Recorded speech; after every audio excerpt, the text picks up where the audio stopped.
So today what we're going to do is we're going to talk about SharePoint and Windows Azure.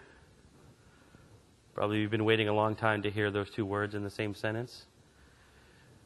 One of the new features that were announced a couple weeks ago was the ability to run SharePoint VMs inside of Windows Azure. And so then the next question has become, well, how do we do that? So we'll talk through some of these issues. We'll see how to build these farms and how to automate the farms, and then talk about some tips and tricks along the way. So my name is Paul Stubbs. I'm a solutions architect in the Windows Azure Center of Excellence. I'm based in Redmond. We have a worldwide team. We have a guy here in Amsterdam. We have one in the UK, one in Singapore, a few in the States. And we go around and we help facilitate large-scale, high-volume, real-world production Azure sites. And so as part of this, we're starting to also now pick up production sites for running SharePoint on Windows Azure as well. So again, the big news, you guys may know these people if you're familiar with SharePoint. These are like your extended family. Right? You probably see these people every day working with SharePoint. You get to know them really well. Now these guys run on Azure, right? So that's kind of the big, we've always had that question, well, when will SharePoint run on Windows Azure, right? And we had Office 365, which runs in the same data center as Windows Azure, but it doesn't run on Windows Azure. And so now we have the ability to run our SharePoint farms on Windows Azure. So we're going to talk a little bit about why we'd want to do that, what's motivating us to make that jump and move to the cloud. And we're going to look at how do we set up a developer environment, and then we're going to look at how we actually build a full farm from that you can actually run in production. And then we'll show you basically how to automate it, because in the end, real deployments happen through automation, not through clicking on the screens in the UI. So we'll show you how to do that through PowerShell to totally automate, basically end-to-end, your farm deployment with SharePoint. So why would I use SharePoint in the cloud? Well, the same reason that you would do any application in the cloud applies equally to SharePoint.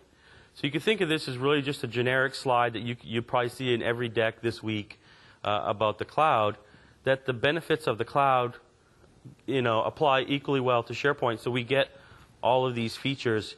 We have the ability to IT to be more agile. They can quickly spin up farms and makes it much easier for them to get started. We can focus on our application.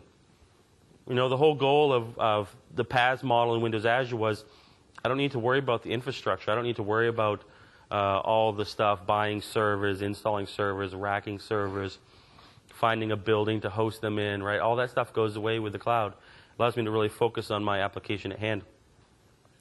And then the economics of it. The efficiency that the Azure team is doing in terms of cloud development is pretty amazing. Excuse me. Even if you run the most efficient data center, or you think your data center is super efficient, you can't imagine the efficiencies and the level of things that they look at and go to. And the number of people that they use to man these is so small. We're talking, one person per 15,000 servers or something. I mean, the number is amazingly efficient. And for you to get to that efficiency level is going to be a challenge. And so this is where the cost savings come in. So that efficiency leads to better optimization, better security, better performance, better uptime at a lower cost than what you can typically provide in your own data centers. So the thing here is what we have is this sort of graph here about control and efficiency and cost. So typically today, or in the past, you run SharePoint on-premise. It gives you lots of control. You can tweak every bit. You have total control of the hardware. You own everything end to end. But the price you pay is in your cost and efficiency. You're paying the maximum amount for that. On the other end of the scale, we have sort of our software as a service platform, Office 365, which gives us SharePoint Online. And SharePoint Online is very easy and cheap to get started, but you give up some control. It doesn't have all the features that you can get in this SharePoint environment here. For example, I can't run farm level of full trust solutions, right? Things like that. But I can just walk up to the website, sign up with a credit card, and I have a SharePoint instance running in a few minutes. So I lose that control, but I get efficiency, right? And I just pay for what I'm using. But now what we have is the option of something kind of in the middle, which is I can give up a little bit of control, but I get back a little bit of control, so I'm kind of in the middle. And my cost efficiency is kind of in the middle. So that I'm running the VMs, I'm running SharePoint and the VMs in the cloud, but I have full control over the bits on those VMs. So it's kind of right in the middle. So it gives you that choice. So when you think about, well, where do we want to run SharePoint, kind of think about where you are on this spectrum of things to do. And this applies for a lot of the cloud things in the cloud. For example, think about SQL Server, right? You can run SQL Server on-premise. You can run Windows Azure SQL databases in the cloud, or you can run SQL in a VM in the new Windows Azure VM role, which is what I'm going to show you.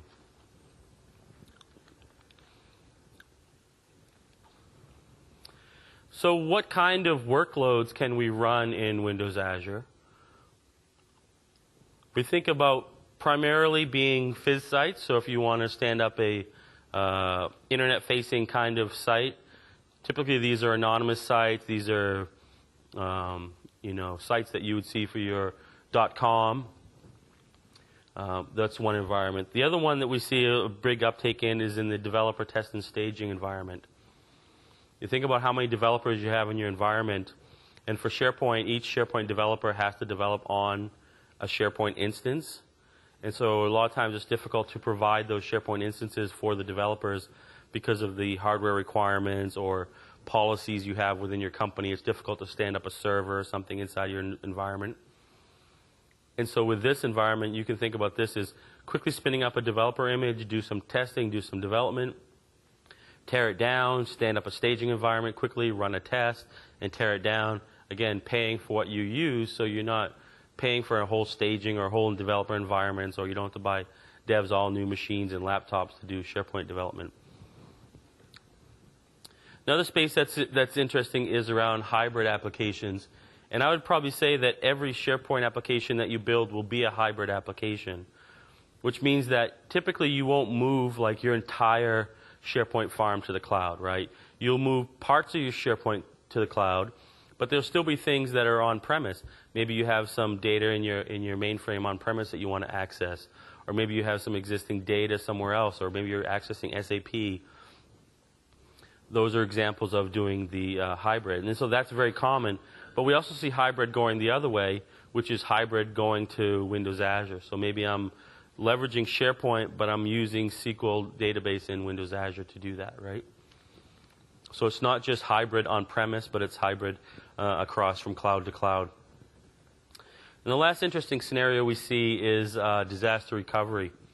Disaster recovery is a really big area, I think, for Windows Azure in general, which is typically I have a site, so for example, a SharePoint site on-premise, and what do I do for backup for recovery for that? You typically have another site either in a warm standby or a hot standby mode ready to go, so which means basically you double your hardware costs for disaster recovery.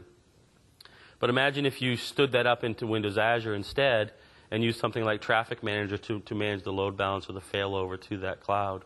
You can imagine having that environment up in a warm standby or even a cold standby with the ability to quickly spin up more instances as you need them to handle load.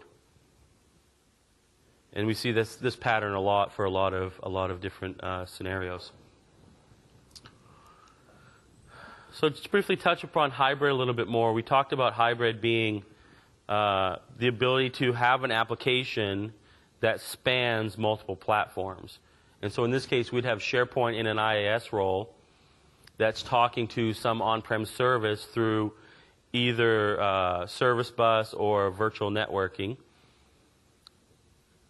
And in the virtual network, you can access everything on-prem, including AD, all services, just as if you're on the network. But if we also go over to Windows Azure to talk about that, now we have Service Bus Relay available to us. We have Service Bus Messaging. We can do services in Azure that then surface other data. So, for example, if I have a bunch of blobs or images in Azure storage, I can use BCS on SharePoint to access those blobs as if they were a list in SharePoint, right? And so it makes it very easy to create these hybrid scenarios. And we also see hybrid across Office 365 as well, right? So that's another source. And that could be either Office 365 calling to your on-premise or calling back to your IaaS instance, or the other way around, right? It works both ways. And you saw this a little bit in the keynote, this hybrid concept in the keynote, right? You remember the keynote, the AvePoint demo for the keynote? That was, we had two sites. We had one in Windows Azure, and we had one on-premise. And in that case, we were publishing data, but that could have easily been used for failover or some sort of high availability. But the ability to have those sites replicated or located in multiple data centers and on-premise becomes very powerful. If you guys have any questions along the way, just stop me and shout out. So how do I migrate my site to the cloud? Where do I begin? Well, when you start to look at your site, let's imagine you have an existing SharePoint site. You need to think about some of the software requirements you have. Do I have third-party controls or third-party software running in my SharePoint farm that doesn't work, or I have some other dependency and I can't make it work? Are there licensing restrictions that prevent me from moving some third-party control to the cloud? Right? So these are things to consider when you do an inventory of your on-premise site. Think about what that looks like. Are there hardware requirements? Are there hardware things in my farm that prevent me from moving to Windows Azure? For example, do I have some hard dependency on network adapters, right? I mean, this is a common one for a lot of companies are doing kind of reverse proxy to SharePoint, you know, which requires multiple network adapters to run that through a kind of reverse proxy server. So think about how you have your farm set up and how you want to migrate that forward. So other migration approaches, so forklift migrations, call this lift and shift, your mess for less. You know, just move your existing SharePoint site up into the cloud, basically unchanged, right? Kind of an IaaS to PaaS migration is another approach. It's a way to think about, are there pieces and are there parts of your SharePoint farm that you could move or migrate to a PaaS role, right? Because ultimately we see PaaS as the future of cloud computing. And so how do you move your parts out? Maybe there's some lists, or maybe there's a database, or maybe there are files in your farm that you could move into Windows Azure storage or move into SQL Azure, right, in Windows Azure SQL databases, and separate that out from your SharePoint farm. Are there farm-level solutions in your SharePoint farm that would make more sense, instead of having it as a SharePoint service, to have it as a Windows Azure service that you can then call from SharePoint, right? Are there parts that you can split out? And so that's what we think about as a hybrid migration.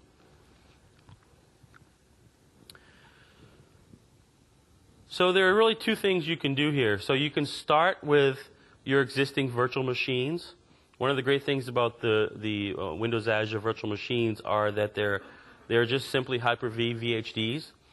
So if you're running SharePoint farm, for example, in Hyper-V on-premise in Windows Server, you can take those VHD files and just copy them to the cloud, just copy them to Azure Cloud Storage, and then attach them as VMs. So that's one approach. The other approach is to actually just build the SharePoint farm in the cloud on the fly using things like PowerShell, and that's the approach that we're going to show you near the end. This is, we're just going to spin up a standard Windows Server virtual machine. We're going to install all the prereqs that we need. We're going to install SharePoint. We're going to do all of that programmatically to our cloud images. So two approaches you can do: either upload your VHD or build the VHD on the fly in the cloud. Okay. So how does a SharePoint developer get started? And this is probably the easiest way to get started. If you really don't know anything about SharePoint, or you're not a SharePoint developer, or you're not a SharePoint IT pro, this is probably the best way to get started because it allows you to just copy some files and have a SharePoint farm running. But this also applies for your daily SharePoint developers, and you may want to take this approach as well for them. So the first thing we want to do here is we want to leverage an existing SharePoint VHD. And in this case, I'm going to use the SharePoint Information Worker VHD that the product team puts out. Is everybody familiar with this VHD? Yes? So this VHD is fully self-contained. It has SharePoint, it has AD, it has Visual Studio. It has everything you need to get started doing development on a SharePoint machine, which is basically a standalone developer box is what it amounts to. So in this case, what we have here is I have this VHD, and the VHD is 2010-10A. That's the version number of the Information Worker VHD that's out there today. And so what I need to do is I need to actually start by downloading that VHD. Then once I download the VHD, I need to actually upload it into blob storage, into my storage account, and I do that using a tool called CS Upload. Once I have that up into my storage account using CS Upload, I can then create an instance, a VM, from that VHD.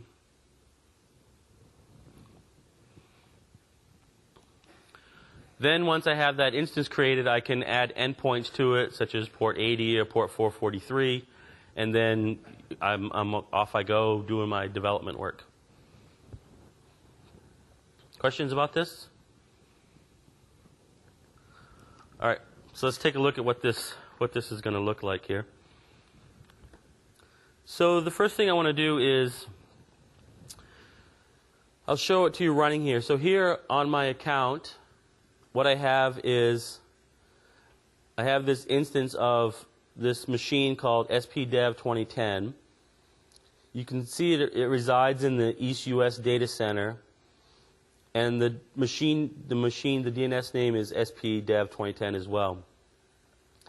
If I drill down into the information about the VM, you can see statistics about how long it's been running. We can see how many cores I have that I'm using. In this case, on this account, I have 20. This VM is using 4 cores. And importantly, what you can see down here is that it's using the disk. And if we look down here at the bottom, we can see the actual file name in blob storage that we're using for the VM. So my storage account is called SharePoint Farm. The folder is in the disk folder, and the file name is SharePoint 2010-10a.vhd. And we'll show you how that got there in a second. But once we have our image there, all we need to do now is we click on Connect. We get our RDP session opens up here, and we can connect to this session.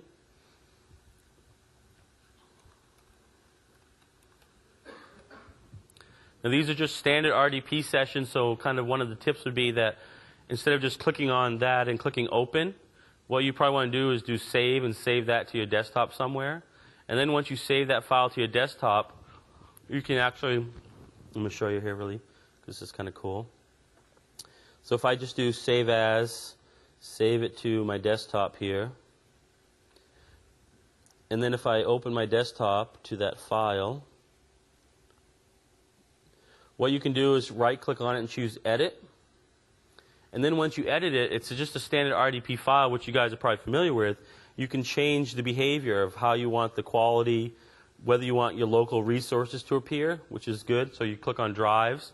And then when you go to that VHD, then your C and D drives of your local machine will be available on that machine, so you can copy files back and forth if you want to. The other one, which is kind of cool, is you can set the performance here, so you can see backgrounds. It makes it nicer or faster. But the one that I use when I'm in the office doing real work is I set this one here, which is use all my monitors, which then gives you multi-monitor support for your VHDs in the cloud, right? So you can use all the monitors you have as a developer. All right, let's see if this is up yet.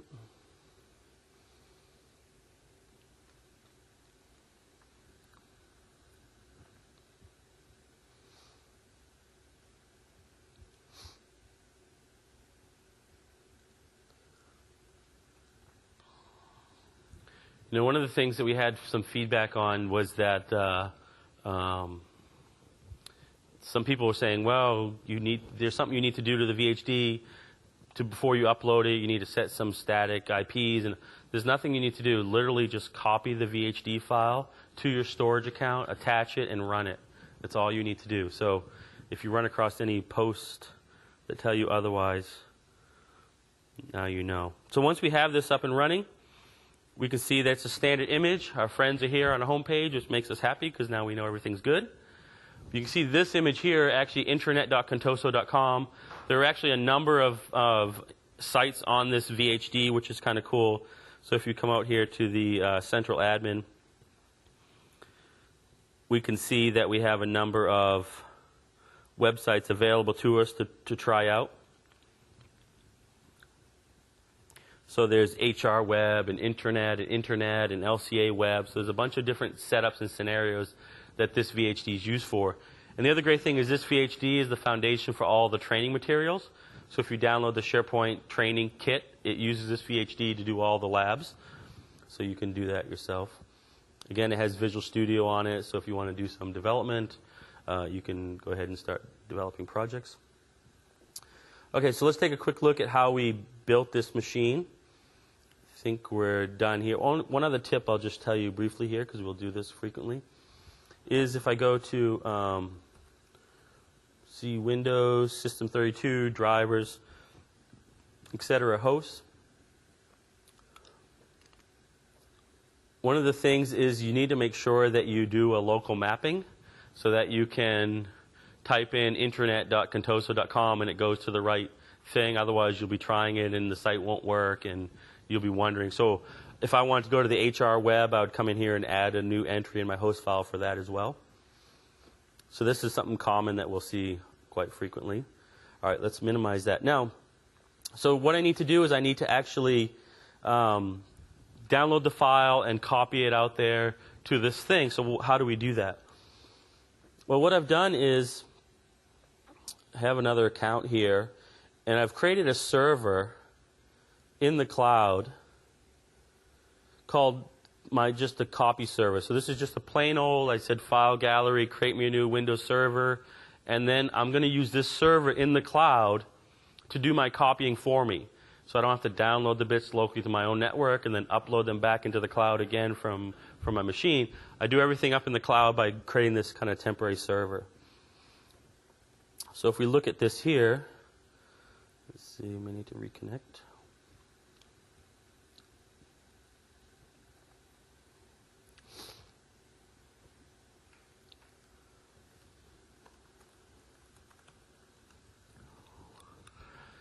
And so now what happens is I can leverage the bandwidth of Windows Azure to copy from one machine to the other without having to bring it down locally into my own machine.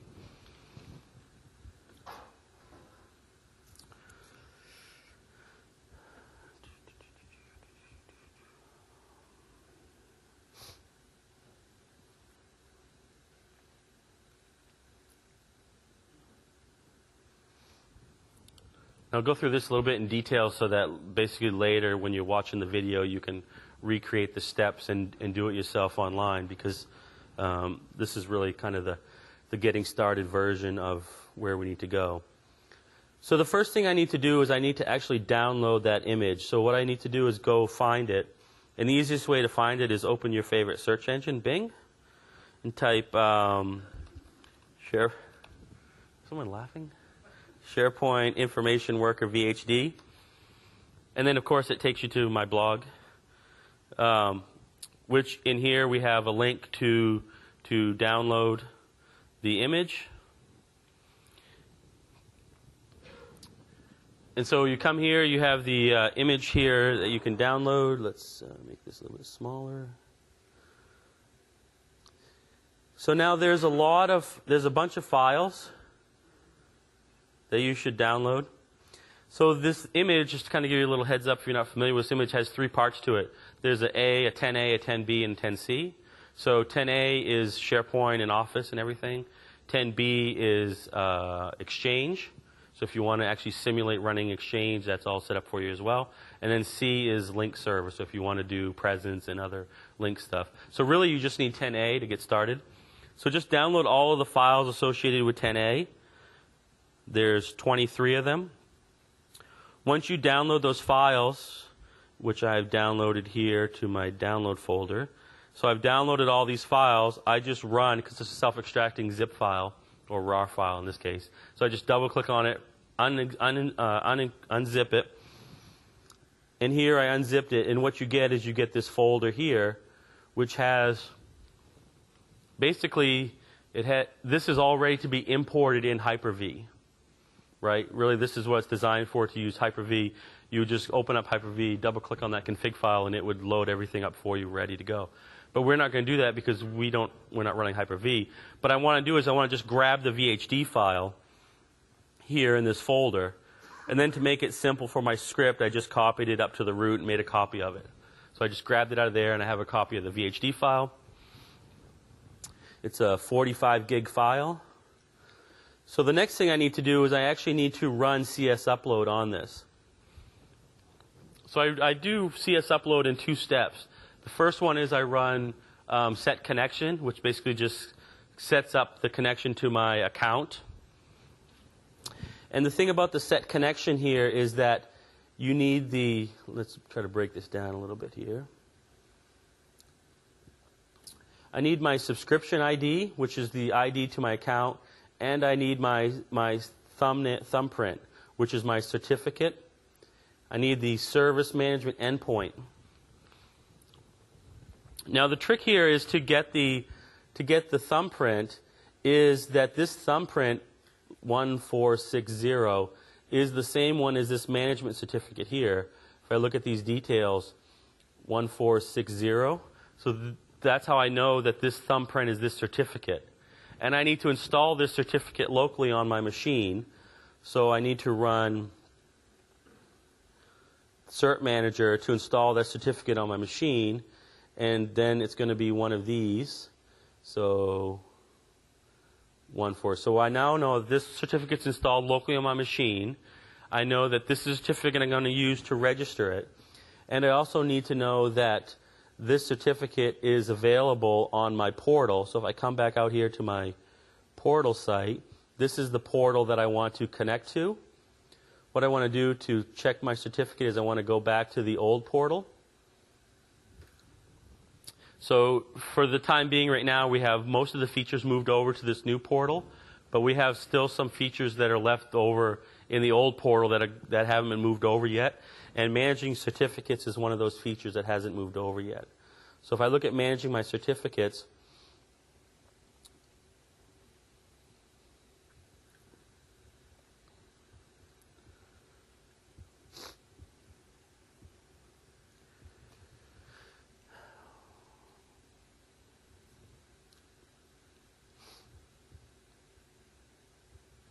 okay. We'll let that go for a second while it's doing its thing. Okay, so once I do that, basically what I'll show you is that we have the certificate installed in your management portal. You have the certificate installed locally on your local machine. Now we can actually use that certificate to do management tasks against Azure. And that's what I'm setting up here in this first line. I'm saying use this certificate against this subscription. And now everything I do after this point will be against that subscription.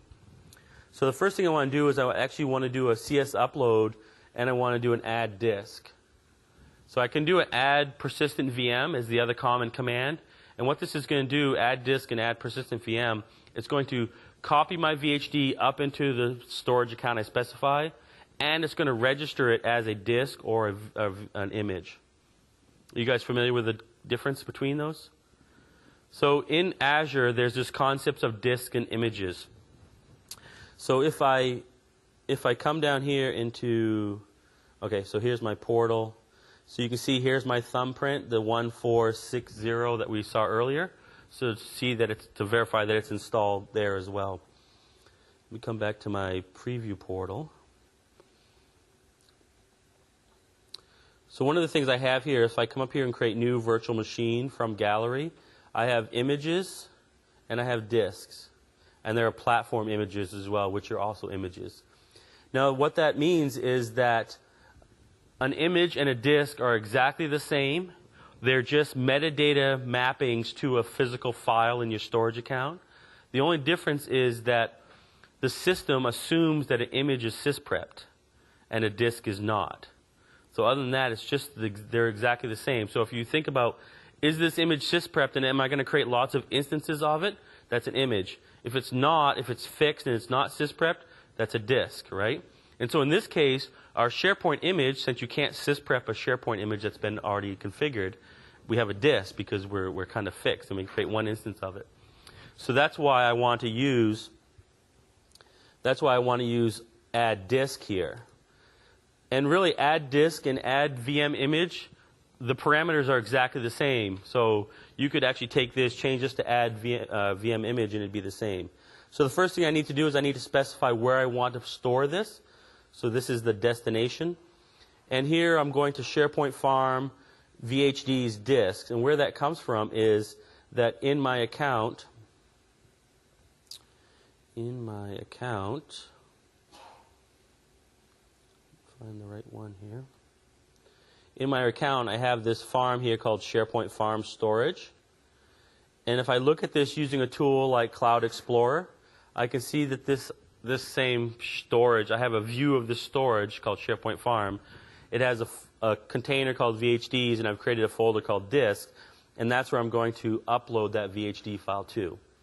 And the way that you get this is that you can just right-click on this file, choose Properties, and then just cut and paste the path right out of this tool into your script.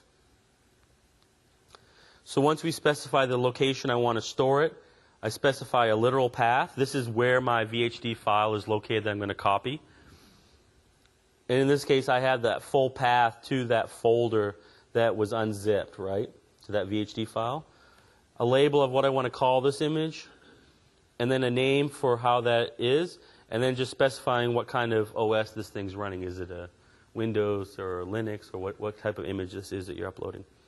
And that's it. So when you run that, what happens is that,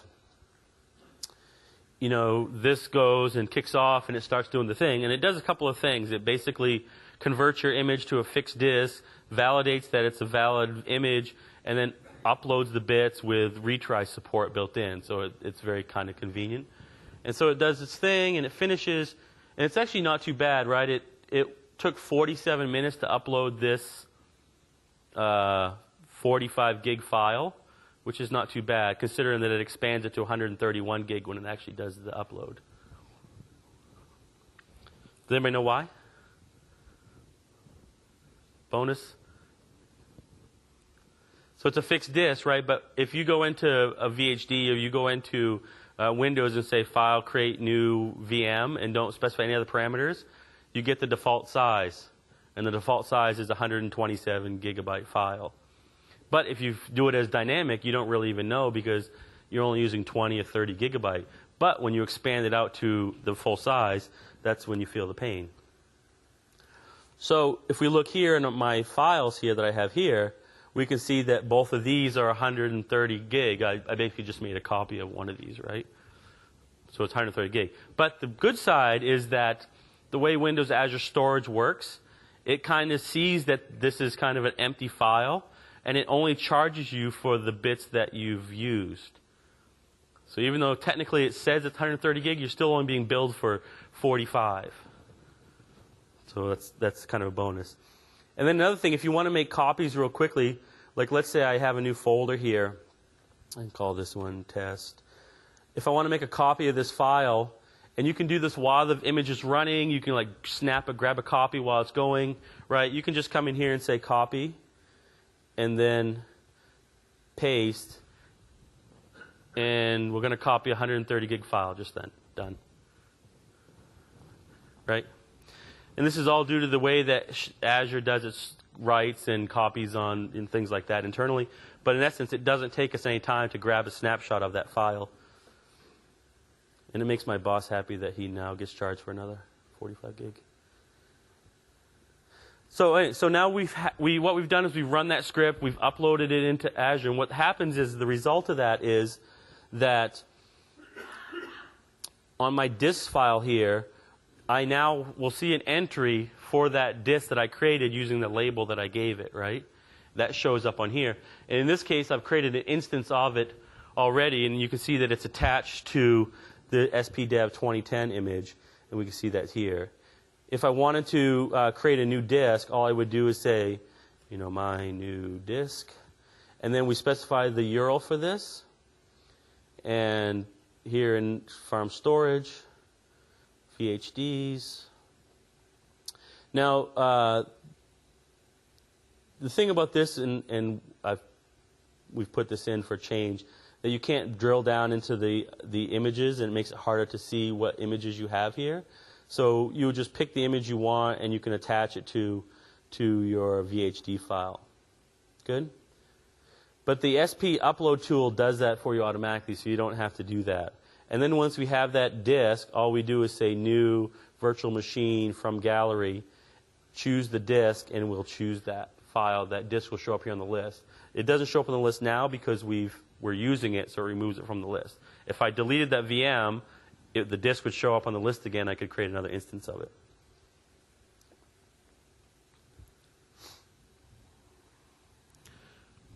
Questions on that process? You guys are in shock or just soccer hangover? Okay, so yeah, that's great. My developers are happy. I can upload a file, but I really wanted to do a whole SharePoint farm. So what does that look like? Well, the thing here is that a typical SharePoint farm looks like this. You have a couple web front ends, you have an app server, you have a database server. Excuse me. And you want to build your farm. Now, how many people are familiar with SharePoint and the way SharePoint works and stuff? Okay, good. So then that this is interesting, but really we're going to end up with something like this. Right? And what we're going to have is in this scenario, I have 4 web front ends fronted by a load balancer. So the load balancer is load balancing port 80 and 443 across those 4 web front ends. Then I have 2 app servers in the back with load balance central admin. And I have a load balancer going to that central admin box. So central admin is load balanced across port 2012. Then what we have is we want to have a database in the back end with SQL mirroring. So we have 2 boxes for that, and then we have a third for our SQL witness.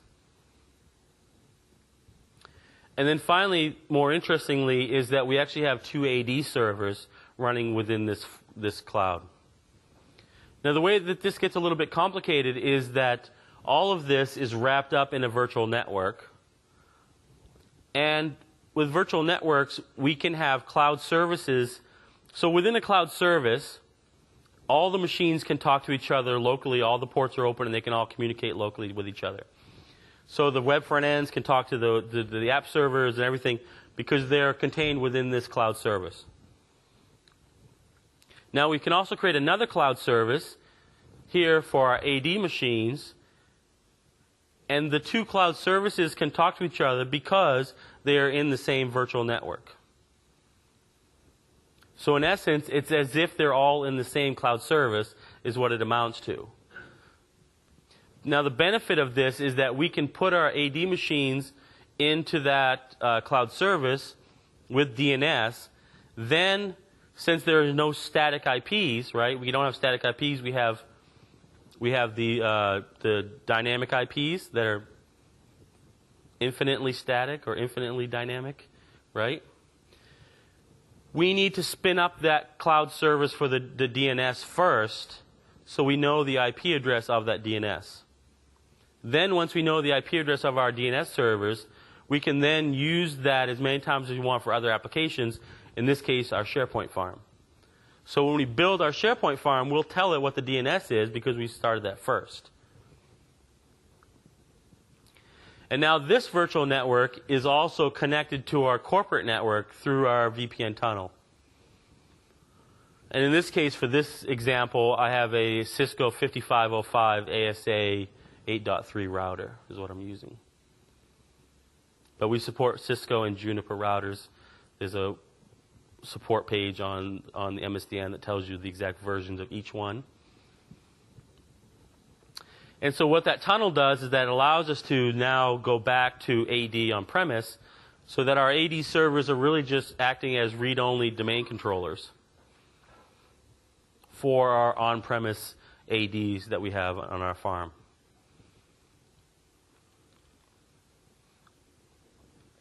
And now again, with SharePoint, what's cool is that since SharePoint kind of internally does its own load balancing, we could add as many servers at any layer that we want to.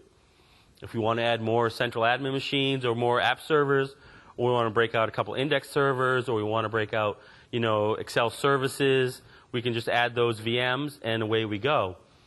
Now the way I originally created this is that I went into Azure. I created a new virtual machine off Windows Server.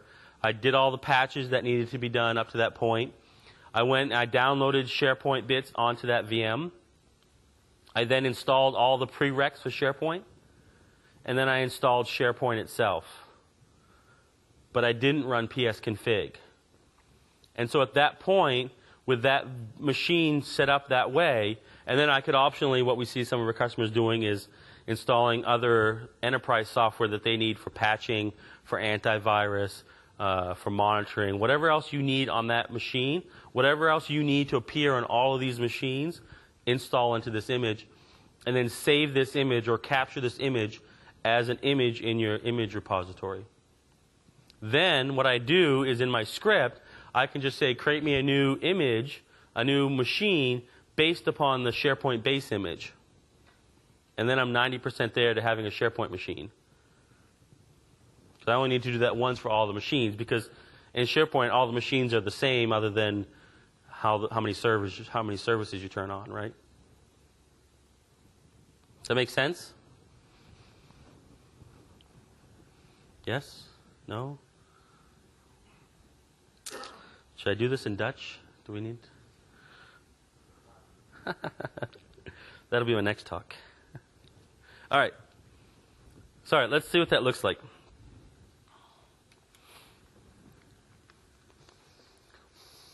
Okay, so over here on my, let's find the right account. So here what we can see is that I have a number of virtual machines. Let me get the right one. Sort these by name. So here we can see I have a number of virtual machines. Here's my web front end one. Here's my web front end one. And you can see the list down here. So I have web front end 1 through 4. So SP-web front end 1 through 4, just like you saw in that diagram. I have SP app 1 and 2, because I had 2 app servers there. I have, in this case, I only have 2 SQL servers. I don't have the witness. So I have SP SQL 1 and 2. I have my 2 domain controllers, SPDC 1 and 2. And in this case, I actually have a SCOM 2012 image out into that virtual network as well, monitoring everything. Now, one of the things that's interesting here, if I drill down into this image, what I can see is that I have the information just like we saw before, what disk it's using, how many cores. So in this account, I have 40 cores, and I'm almost full. And the other thing I can look at is the endpoints. Now, remember, the endpoints are how you access your machines within your cloud service. because the cloud service has a VIP, which is, myapp.cloudservice.net or whatever it is, right? And that has an IP address to it. That is the only IP address that you can use to access all the machines within that cloud service. So you need to create an endpoint. The endpoint is a mapping, a port forwarding, if you will, to that. And so by default, when you create images, you'll get a RDP port created for you with an external random port number and an internal 3389 port number. And I also want to create the web front ends all should be mapped to port 80. And since they're all mapped to the same port number, they get load balanced and grouped as a load balance set. So that's how it works. So if you have a bunch of machines and you want to load balance, just create an endpoint to the first one, create an endpoint to the second one, and say use that first one as the load balance set, and it'll start grouping them together from that point forward. Or the preferred way is to do it in PowerShell, which I'll show you. But the result is now that when I have an endpoint here, I can see that I have two endpoints. I have my RDP endpoint, so I can RDP to these files, and I have port 80 available to me. Now with port 80, if I click on this one, and since all these web front ends are mapped to port 80, what I can see is that these are load balanced, and it tells me which machines are in this load balance set.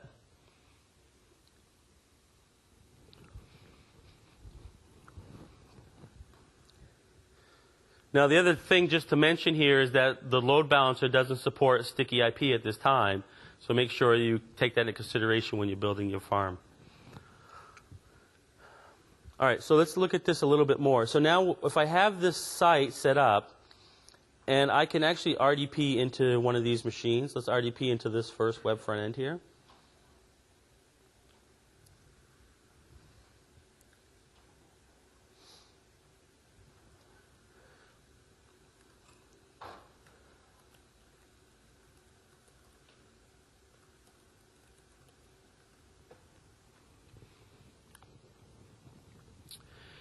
Good. Hopefully this one's faster.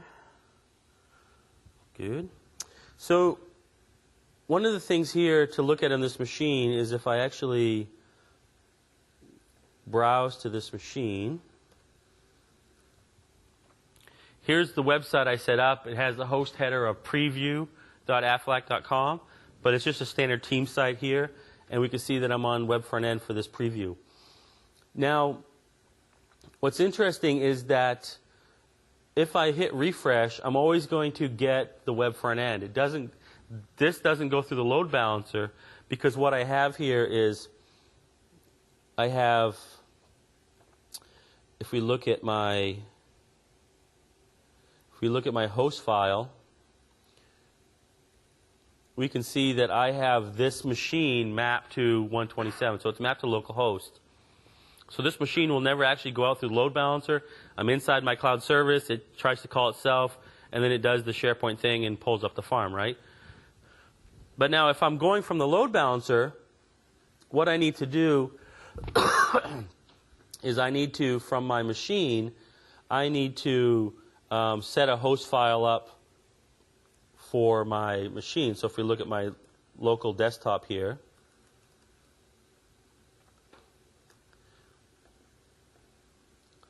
we can see that I have the host file set up to go to the preview.aflac.com site. Now, how do I know what that is? How do I know the IP address for that machine? Excuse me. You can come here to my cloud service. Come to my cloud service. And see that I have this SP app service, and it's this spapp.service.cloudapp.net, right? This one. So there's two things I can do. I can come in here to my machine, and I can do a ping.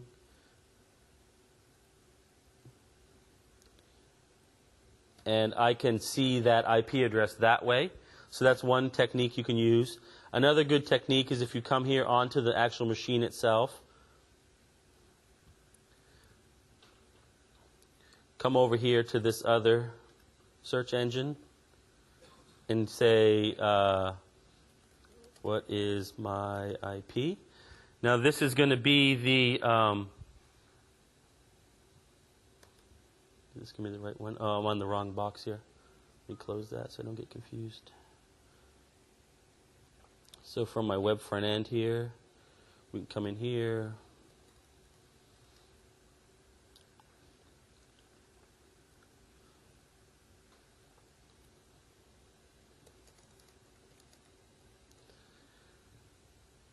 And this shows you here the same one. Now this is, again, kind of another way of sanity check, because sometimes you'll get confused and things will be weird and you want to make sure. So from a VM inside of the cloud service, you're asking, hey, what's my IP address? Because that's going to be the IP address of your cloud service, so it's another good technique to figure it out. Now once I have that, I have my IP address set locally. I can actually come out here and browse to that site, and it gives me my site. But which machine did that go through? Right?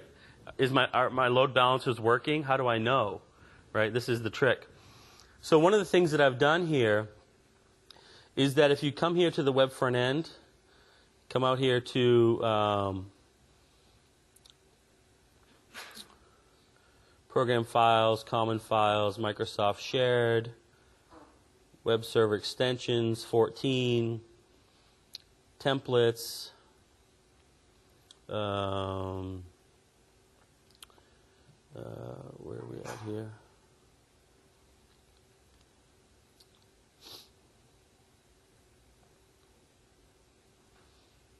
Let me look at this real quick here. And if I edit my master page here, let me grab the one here. So if I edit my master page, what we can see here is on my master page, what I've done is I've added at the very top of my master page, I've added just a little comment there and I went through each master page, because the master pages in SharePoint are cached on each local machine. So now what that gives me, so it's really cool, because now I can just do an F12 and I can see which web front end that I hit, right? I hit the third one here. So it's a really cool way to tell which machine that you are on. If I refresh here, now that's the third one, the second one, first one. So you can see that I'm rotating through my load balance set, and you can see real easily which machine you're hitting. But the thing is that I didn't hit the fourth one. And the reason I didn't hit the fourth one is that when I created the load balance sets, and here I am in PowerShell to do this, I went through each virtual machine here, and I added a new endpoint, and the endpoint was called web, which is what you saw here in the virtual machines.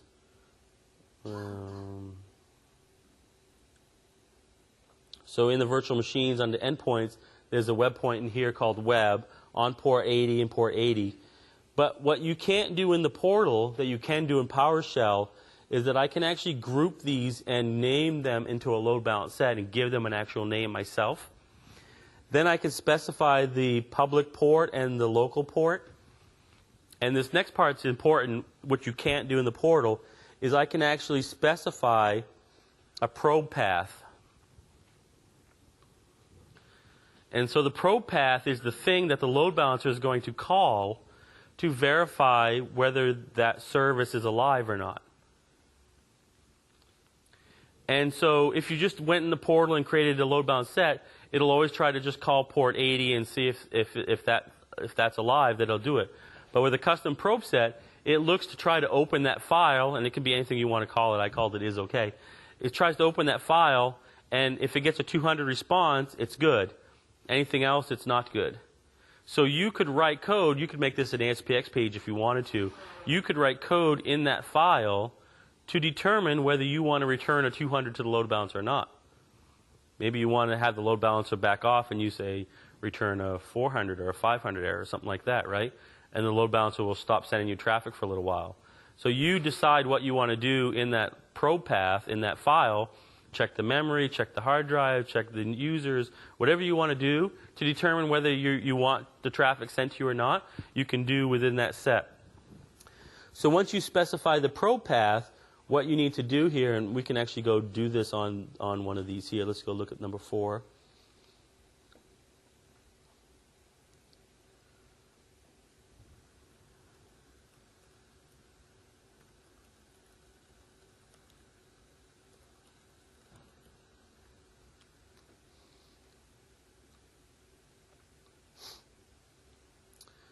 So here we are on server number 4. If I go into IIS Manager,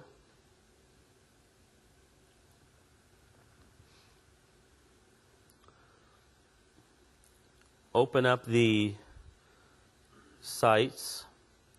Now what I can see here is I have 3 sites. I have that site that SharePoint set up, which is the host header site or preview.aflac.com. I have my default website. Now what you need to do is you need to add the probe to the default website. And since I said that the probe path was, if you remember here, the probe path was health check is okay, I need to create that same file here. So what I do is I basically just add a virtual directory.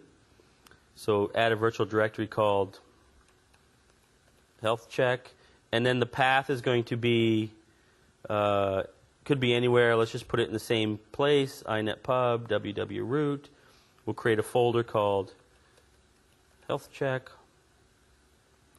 And then we'll say OK. Next thing you need to do is, in order for the load balancer to access it, it has to be anonymous. So we'll just come over here and verify that anonymous is enabled, so it's good. Next thing we need to do is we actually need to add that file. So we'll come over here to the content and we'll explore. We'll right click, we'll add a new file here called isok.htm. Now what you might need to do is, since these are default setups, make sure that you really have a HTML file, not a text file. So that one's good there. Now, we have now our health check file. So we look at the contents here. Let me refresh. So I should be able to just browse for this file and hit it. But I can't, right? One of the things that happens by default is that when you set up SharePoint, SharePoint doesn't automatically turn on the default website for you. So you just need to start the default website. Now we should be able to come here to our health check file, come here and then browse. And now, since I have my health check logic in there, which is fairly complicated, which is no code, it's worked. So now we should get, the load balancer should start sending us traffic. The question is, how long will it take for it to pick it up, whether it's 15 or 30 seconds? And do we have enough time to wait for it to find it? So let's see here. Try it again.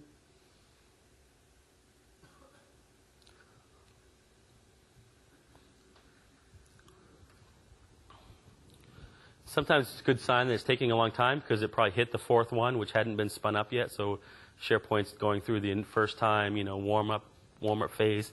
So that's good.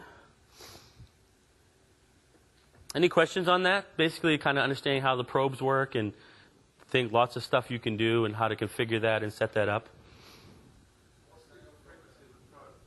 So the probe is, I believe, it's every 15 seconds. And what's interesting here is that if you come in here and do get help,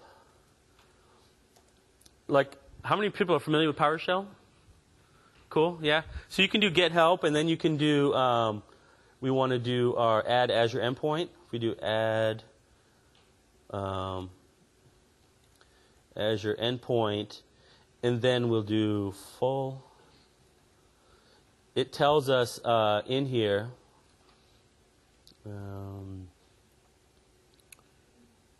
right here, it gets 15 seconds, and then it'll try again 15 seconds later, and then on the 31st second, it'll stop sending you traffic. there was an open question I was reading this morning on the internal aliases that we have, which was, how long does it take to add it back in? And that's something that I need to look up myself to find that out. So that's another open question for me in my mind. Good? Yes? Did our page load? No? Yes? Yes. And we got number 4, see? It took a long time because that was the first time that image had spun up that web front end. So if you're going to create more web front ends, just like in, the cloud is scalable, you can just add more instances onto your farm, add them to the load balance set, and then they instantly start growing and scaling your farms. Cool? Cool, cool. All right, got a little bit of time left. Last thing I want to talk about is PowerShell. It's great that we can go into the website and, our managers like to click around and things, and it's all, wonderful and happy. But really, the way we get work done is through script, right? The way that we want to run our development is through script. We don't want to have a 15-page document explaining the steps you click on and hope that somebody goes and clicks on them correctly in the right order. You want to have it in PowerShell. You want to be able to repeat it. You want to be able to source control that script. You want to be able to have someone validate it, and you want to be able to do it over and over again into many environments. So really the way that this happens is through PowerShell. And the way the PowerShell works is that there's a management API in Windows Azure. It's a REST-based API. It allows you to do everything you can do in Windows Azure. And the PowerShell scripts are, in essence, just a wrapper on top of those REST APIs. But they allow you to do everything that you can do in the REST APIs, but from a friendly, PowerShell-centric model that most IT pros will understand. So, let's go here.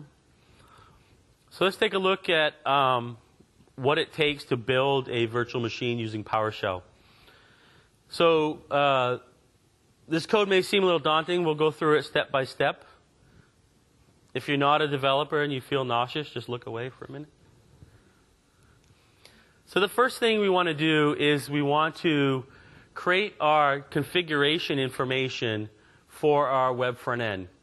And this is telling us what size VM do we want to use, what's the name of the image that we want to use, or disk if you want to create one from a disk. So this would be like my SharePoint base image.vhd in my foo storage account, right? That's the name that would go there. And then the size of the instance that we want, and then the availability set that we're going to put these in. So you want to group all the web front ends into an availability set, you'd have that there. So that's the first one. Now the thing about PowerShell is that PowerShell can be fairly straightforward or fairly complicated. And of course, they decide to make it complicated by piping everything together into one command.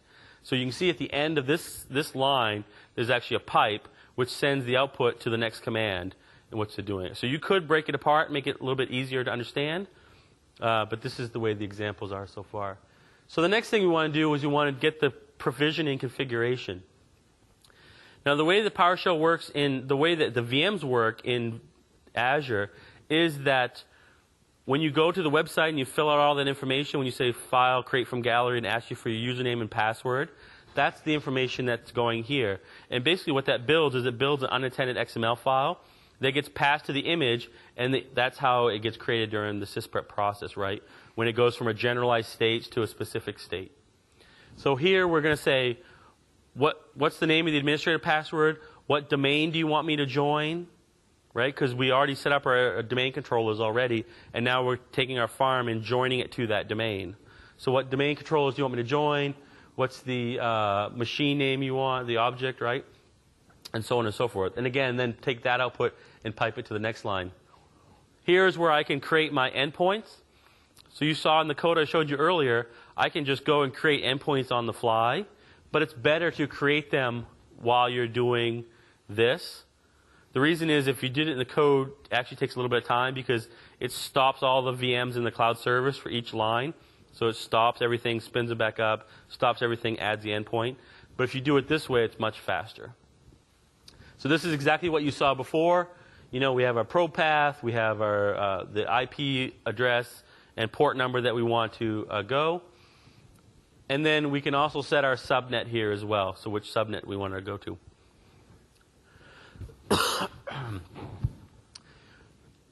So the last thing here is we specify our DNS name.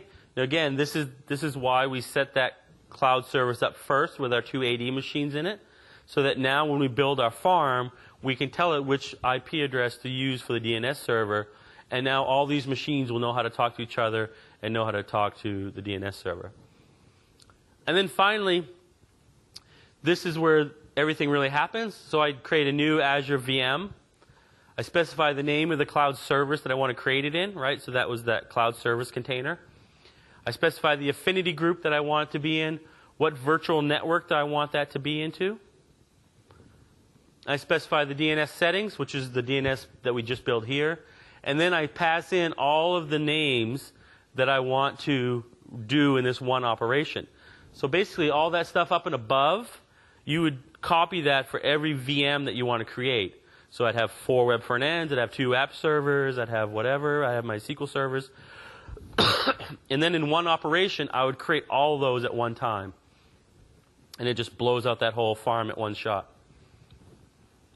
Questions on this? Easy, hard? Easy? Just text? Yeah? Okay, good.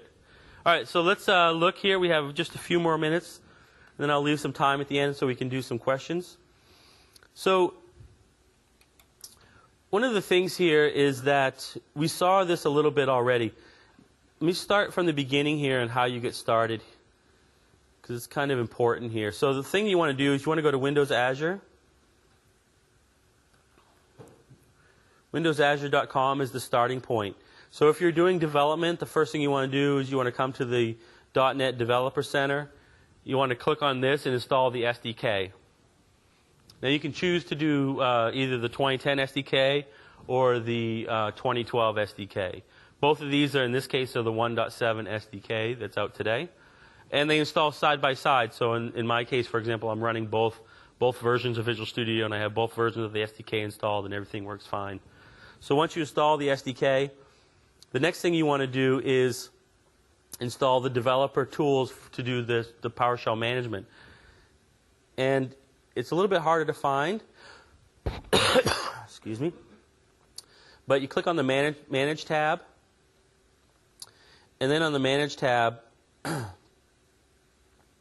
we can click on Other, Downloads, and then here is our PowerShell scripts. There are other PowerShell tools for Mac and Linux as well if you want to do some management from those OSs as well. But this is the one that I have installed here. And then that's good.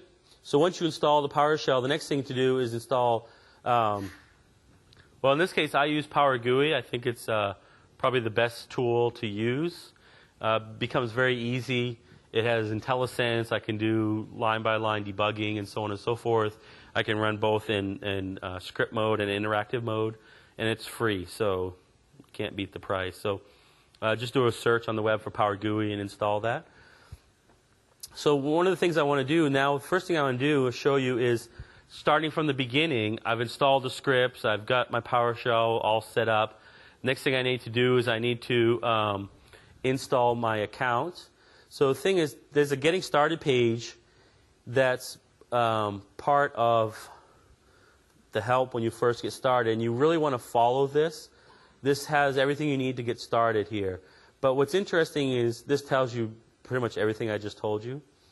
But when you get down to the bottom here, the import the publishing settings, if you go to this path here, what this will do is this will download a published settings file for you that contains a certificate that you just then can import into PowerShell, and that will cache your credentials locally on your machine. So you just browse to whatever Azure site you want to access. It'll download the credentials with an embedded thumbprint for your certificate. You can import that into PowerShell. And then once you import that into PowerShell, you can then do things like get Azure subscriptions. And we can see, let's do a sort by subscription name. subscription name. Did this run? Yeah, so you can see here, I have a number of different Azure accounts that I have available to me, and I've imported the subscriptions for all of these, so I can just easily switch between them and run commands against this one to this one and that one to that one. So if I'm moving stuff from production to staging or from development to staging, you can, as an administrator, easily switch between the accounts and do actions on both accounts. So if I want to look at, like, so I get Azure subscription current, I can see which one currently I have selected. And I have this DG one selected here, which is this account here. And so, for example, if I look at disks, I can see that I have a number of disks available. I have 2 images, so let's look at images. So if I come back to my PowerShell and I do get Azure VM image and run that, what we can see here, let's do select image name. So you can see all the images that I have available to me. Now these ones at the top are the images, the platform images that are built in. And these are the 2 down at the bottom that I have that are my own custom images, these 2 base images. So when I look at this, you can see that these are my 2 custom images, right, that I see on that list. And then the platform images, I can't really see from here, but if I go to virtual machine images, these are all of those platform images that show up on that list, right? Okay, so basically what I want to do here is I just want to walk you through some of the code. The first thing I did was I created my virtual network. I get the subscription that I want to use, which is the active one that I want to do. I can determine my locations that I want to use, like which locations of the data center are available. So I can just come here and do that, and it gives me a list back of a number of data centers.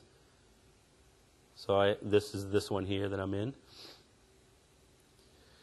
So I can then set information about those data centers. I can create a new affinity group.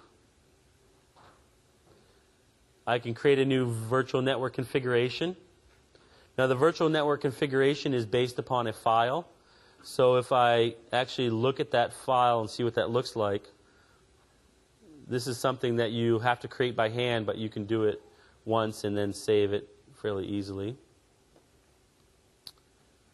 So this is the virtual network configuration file. And all it's really telling me is, like, what is my local instance going to be called of my virtual network? What IP address range do you want to use for that local instance? And what is my virtual network site? So this one here is Aflac VNet. And you can see the local one here, which is my on-premise virtual network through my VP, is Aflac DC. And we can see that we see that here in my network. So here's my Aflac VNet. So here's my Aflac virtual network. And here's my Aflac local network, which is the network defined in my office in my VP through the VPN. And then I can see the gateway that's set up. I can see the machines that are part of this virtual network. I can look at the subnets that are associated with this. So I have front end, DNS, and back end. We can see that those are set up here. So then I create the storage account to store everything in, and I create that network based upon that configuration file, which is, let me show you that here. So here are those 3 subnets that I defined, front end, DNS, and back end. So that's how those showed up in the configuration file. Then once I do that, I can create my domain controllers. Now creating the domain controllers is exactly like you saw earlier. I create my configuration information, what I want to call the machine. Then I just simply go and create those domain controllers right here in the bottom. Right? That's the code you saw on the slides. Then what I do is once I create the domain controls, I actually RDP into those machines, run DC promo, do whatever I need to do to set up my domain, and away I go.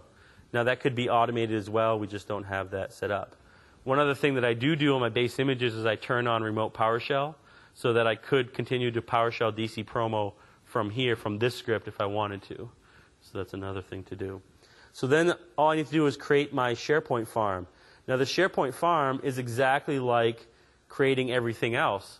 I created 2 machines for my domain controller, and now I just want to create 6 more machines for my web front ends, my SQL, and so on and so forth. The only difference is which image I'm going to use for those. So the SQL boxes, I use the SQL image, and the SharePoint boxes, the SharePoint images, and the domain controllers, I use just the base image.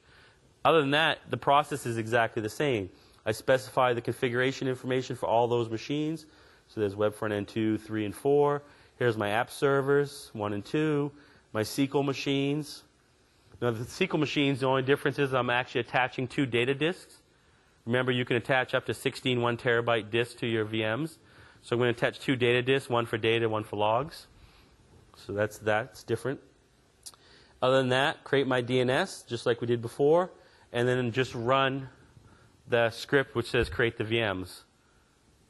That's it. That's as simple as it gets.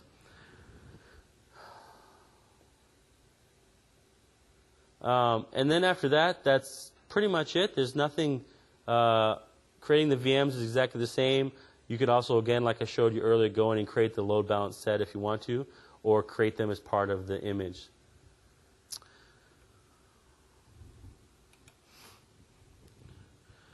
So with that, call to action is get a test subscription. Go get a free subscription in Azure. You probably already have it. If you have MSDN, you already get free Azure time. Download the SDK, download PowerShell, upload the SharePoint image, and get started. A couple other talks going on this week, so take a look at those for the slides. Standard stuff. If you remember, tweet the session title, and I'll send out some stuff once I get back to the office. And with that, thank you. Please fill out your evals, and if you have any questions, just come on down and chat, and we can talk about it. But thank you very much, and enjoy the rest of the day.